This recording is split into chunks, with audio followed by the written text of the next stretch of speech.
And now, here is Larry Haines as Mickey Spillane's That Hammer Guy.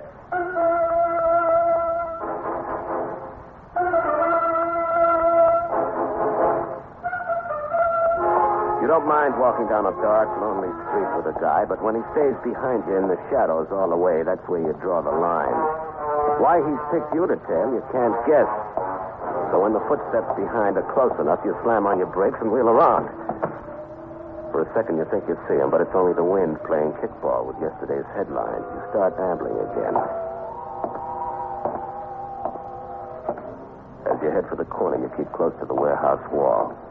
The steps stay behind you like an evil echo. And then when you turn the corner, you slide in close to the building and wait to make your play. All right, little Sir Echo. I'll break it off if you try to keep wrestling. All right, all right. All right, up against the wall. What do you want from me? You took the question right out of my mouth.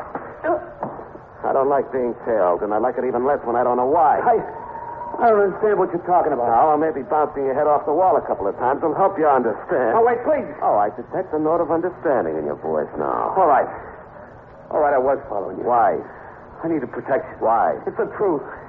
You were the only person around, so I thought if I stayed close to you, nothing would happen. Nothing like what? Look, we can't stay here. He'll get me if we do. Who? The one who got the assignment. Okay, Mr. Bones, I give up. What assignment? This isn't a minstrel show, and I'm not crazy. I'm talking about the man who was assigned to kill me.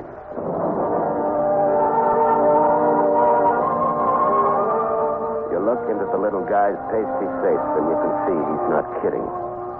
He's as scared as a 7-year-old lost in a graveyard at night. In your kind of business, you develop a sixth sense.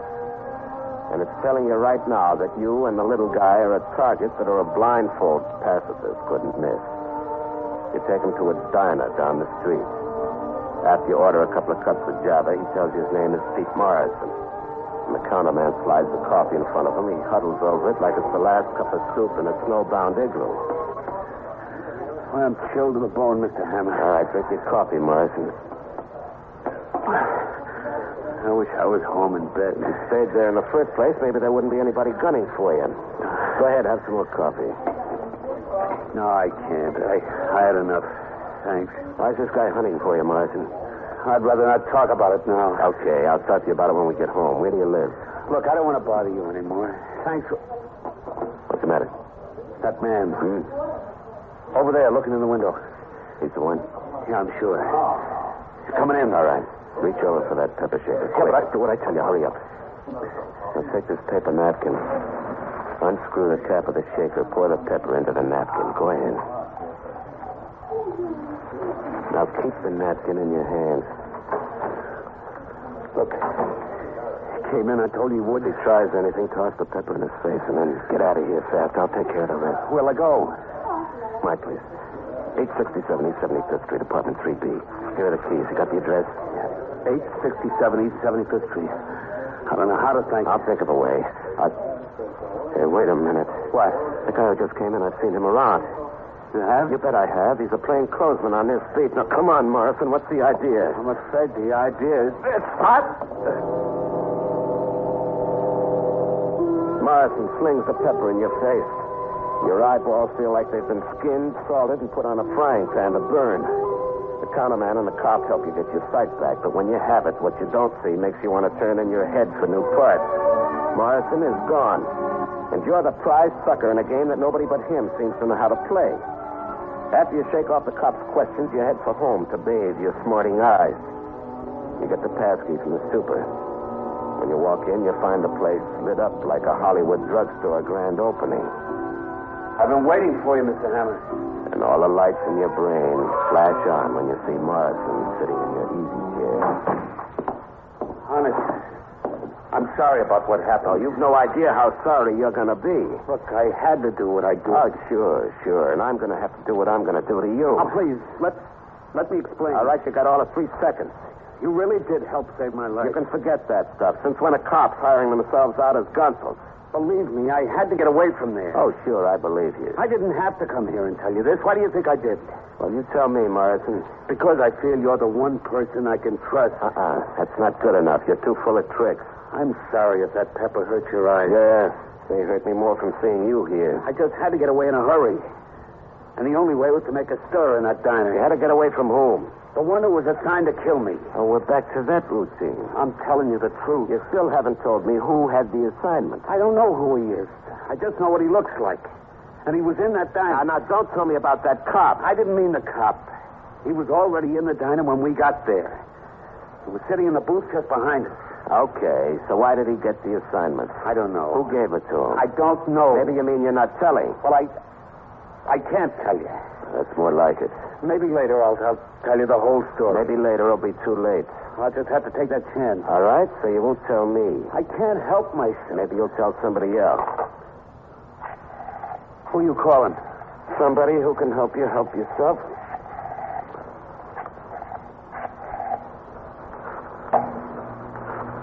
Hello, let me have Captain Chambers and homicide. Tell him it's my... Listen to this. All right, why not? Please, hang up. I can't hear a word you're saying. You've got to put that phone down. Deaf as a bat. You've been very nice to me, but I'm warning... Relax. You'll last much longer this way. I'm sorry, Mr. Hammer, but you asked for this. Oh. Hello, Mike. Hello. Hello, Mike. Yes? Hey, that's not Mike. No, sir. Who are you? Mr. Hammer can't come to the phone. What's this about? Where's Hammer? He can't speak to you. Why not? He can't speak to you because he's either unconscious or dead.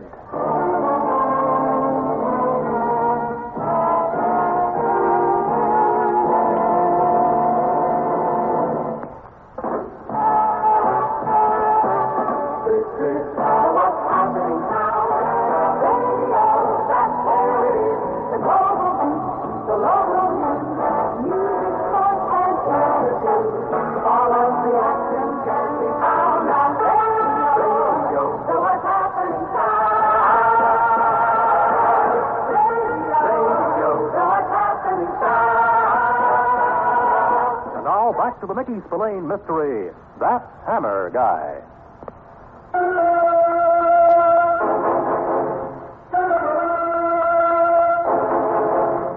You're neither unconscious nor dead. You've been expecting the crusher from Morrison, so when it comes, you roll with it like a kid tumbling over in a playpen. You've decided to go along with Morrison's game to find out what the score adds up to. After he takes off, you spring to life and start tailing. He leads you downtown to the village and finally ducks into an old, broken-down apartment building. You get inside fast enough to see him take the stairs to the cliff and knock at the door at the top of the flight. After the door closes behind him, you start up for that apartment. You're putting your foot on the last step when... Where do you think you're going? The big load of lard with the gravel boy steps out from the shadows and roadblocks you with a pair of hairy lead hooks that look like they've just been taken out of the smoke room. You know what? What? I don't like you. You're in my way. People I don't like get me mad. Well, be my guest. See my analyst. He'll cure that. And when I get mad, I get physical. So? What? When I get physical, I throw things downstairs, things like you. If I go down, I'm having a guess. You know what? I don't like you either, and I'm getting physical, too.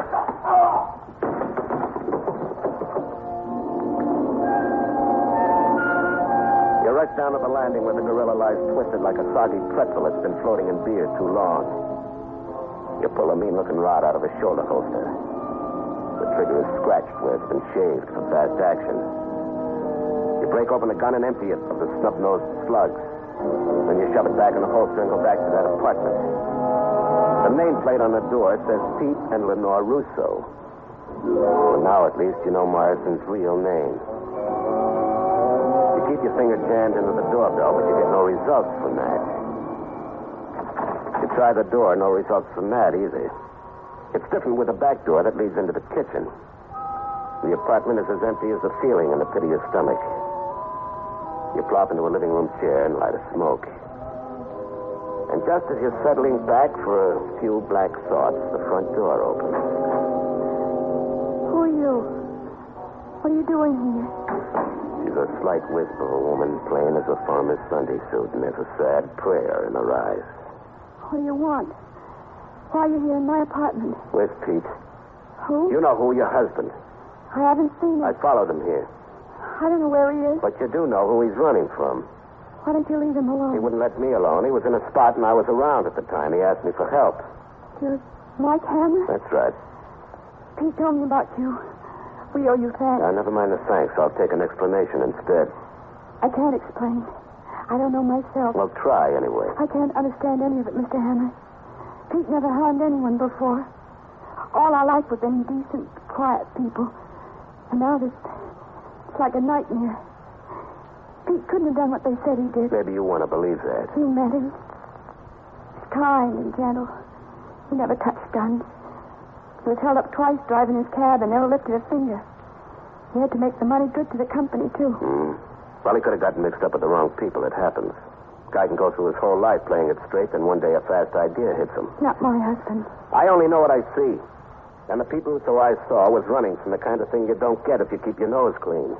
I told you I don't know anything about that. Look, there was a guy outside when I came up the stairs. You could tell the kind of business he was in by the gun he carried. What do you mean? The polite word for him is assassin. Petey? Yeah, Petey. And if I don't find him before that gunsel does, you'd better think of buying a few black dresses.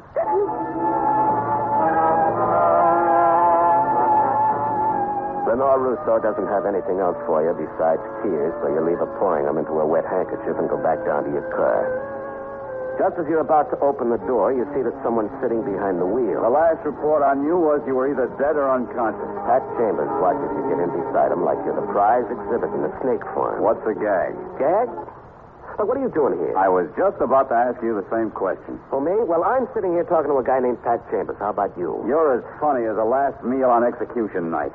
I want straight answers from you, and right now. Oh, now, Pat, that isn't very friendly talk. I don't feel friendly. If I know you at all, you're mixed up in a deal that can get you in a lot of trouble. Official trouble. Are you talking about Pete Russo? I'm talking about Pete Russo. I want to find him. So do I. The line forms right behind me. And I intend to find him before he does any more Oh, harm. now, Pat, what kind of harm can a mild guy like that do? You sound like you don't read the paper. Now, look, Pat, all I know is that somebody's after him. He used me for protection and then got away before I had a chance to find out what it's all about. So that's all you know, that somebody's after him. Right. And you don't know who it is. Got any ideas? You're breaking me up. Big joke. Listen, Mike, if you're serious about I this... wouldn't kid you, Pat. What's the story about this guy? You sure you're not trying to pull a Now, bluff? come on, what's it all about? Remember Johnny Farrow? How could anybody forget that two-bit gangster? He's a three-time loser. One more strike and he's out for life. Yeah, you picked him up on a manslaughter rap a couple of weeks ago. I thought that was it. It was until the murder gun was brought in, and guess who showed up with it? Not Pete Russo. None else. And with an airtight story about how he shot the guy with it during a fight. And that got Johnny Farrow off the hook. Should have made him a bosom buddy. What'd they give him? 3 to 5 years. And you thought Russo was running from some killer. I don't get it. Well, if you're serious about this, I have news for you. Yesterday, Pete Russo escaped from custody. And the people he's running away from are the police.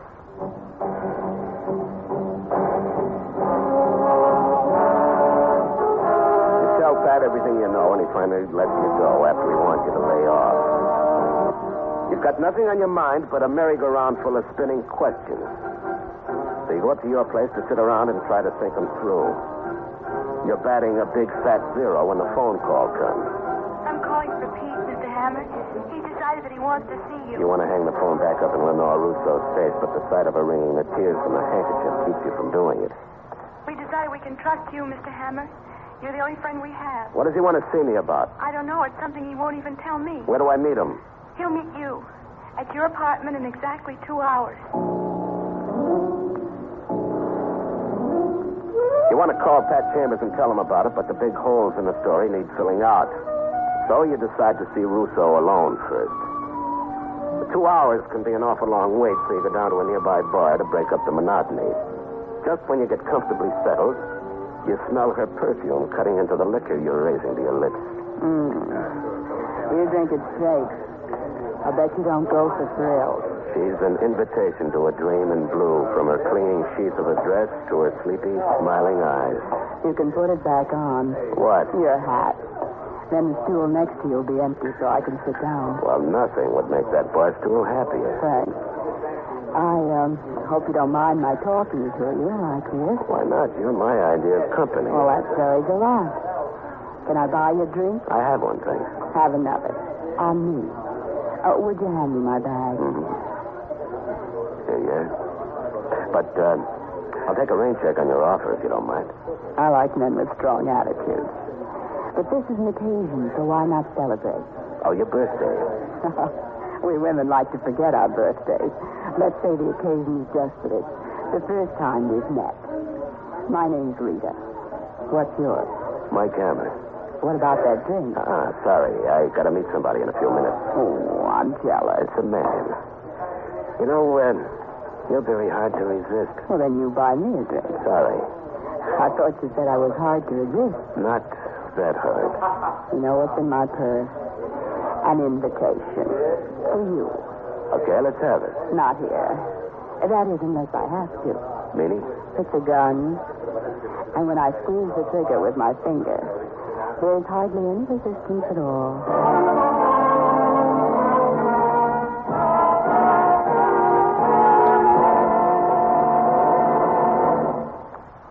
In just a moment, we'll return to That Hammer Guy.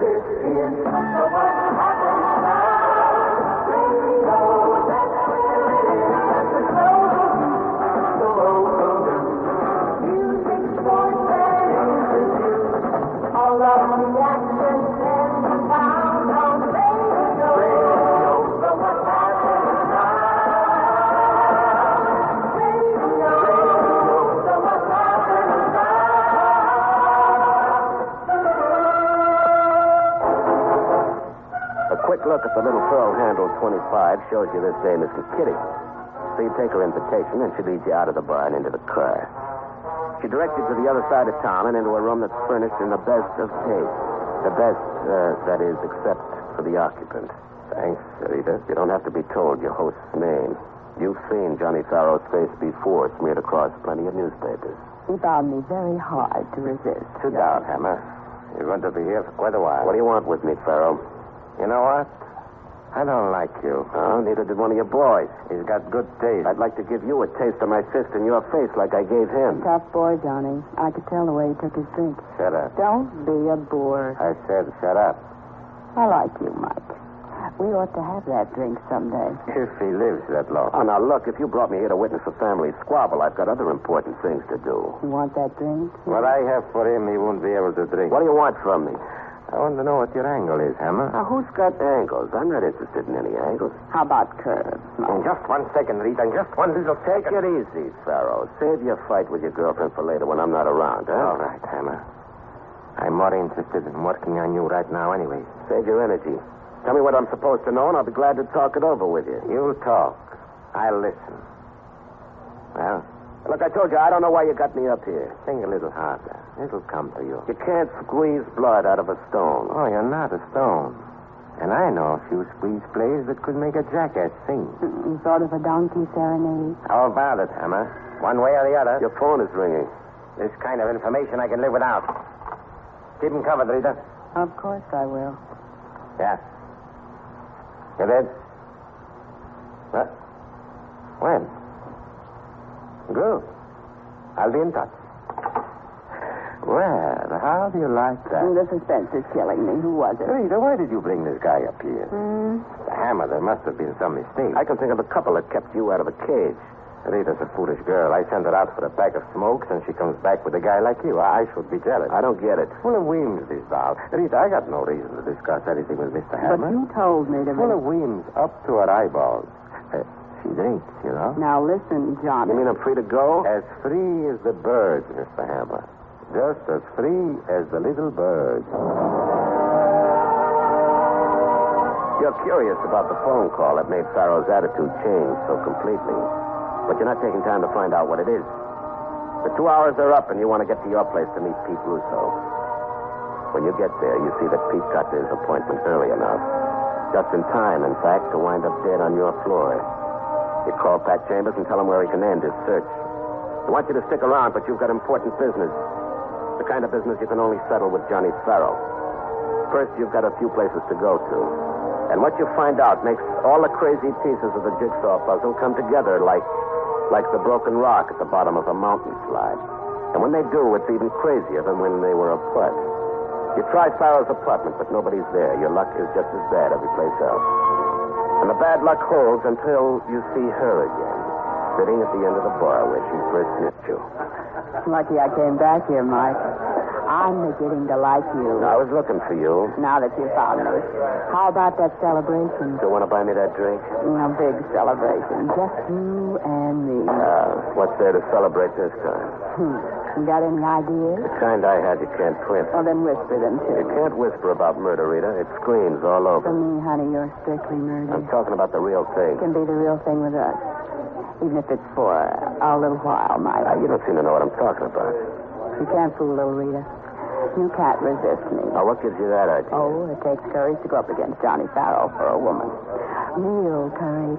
Lots of guys tried it. How'd they make out? Lots of guys. And I could have my pick. Why'd you settle for a bum like Farrell? He gives me everything I want. And you don't care how he gets it? Could you give me everything I want, Mike? Everything that's coming to you. And give me a drink. So we can celebrate. Not here. You're going to take me to Johnny Farrell. Why him? He bores me. Come on, let's go, Rita. You know where he lives. I took you up there. Remember? He's not there. But I've got a pretty good idea where he is, and that's where we're going. Where, Mike? Your place, Rita. No sale. Remember what you said about me not being able to resist you? Well, this time the tables are turned. That bulge in my coat pocket is a gun. And the trigger squeezes just as easily as yours. All the way up to her apartment, she keeps looking at you with her sleepy eyes like you're the first date she ever had. But your business with Farrow comes first. So when she lets you in the door, you're disappointed to see that the place is dark. She switches on a light and smiles at you again. You see? Johnny isn't here. She sits on the edge of the couch with plenty of room for you. We're all alone. And you know what, Mike?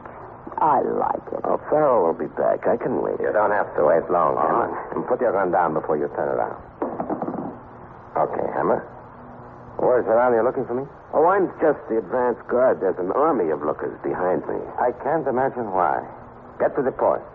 What do you want to see me about? So he gave you everything you want, Rita. No fight, boys. The neighbors are unfriendly. Oh, if they knew you kept snakes like this rattler up here, they'd be unfriendlier. A bullet in your windpipe could cut that kind of talk off real fast. Sure, then you couldn't find out what I found out about you, Farrow.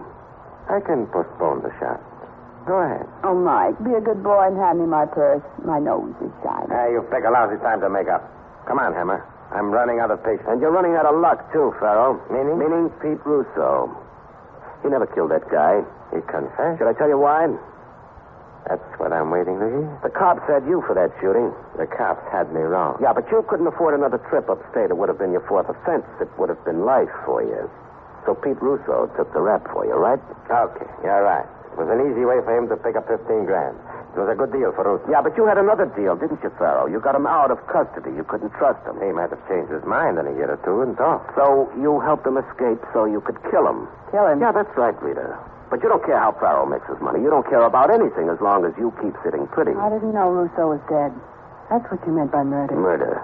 But it wasn't hard for your boyfriend. Nothing's too hard when you've got to protect yourself. Yeah, but the protection gets more and more expensive as you go along. How much do you want? Oh, I wasn't thinking of a price. I was. The price is cheap. Just one lead slug. Johnny. You can wait outside, Rita. No. Okay, then stay and watch. I'm staying. But I'm not watching. All right, I'll take that gun, Farrow. It's a pleasure taking advantage of a wounded guy like you, Farrow. Now get back there. I couldn't let him do it, Mike. Rita, so help me. You're my kind of guy. Oh, thanks, baby, but I'm still a little particular. No dice. For nothing, Rita. This is for nothing. You think that's funny, Farrell? Listen to this. I checked with a doctor who took care of Russo. Nobody but he knew why a guy with a sweet wife would be willing to go to jail. You were worried about him changing his mind and talking in a year or so, huh? Well, he didn't have a year to last. What? The doctor didn't even give him 6 months. 6 months? That's right, Farrell. Go ahead, laugh about that.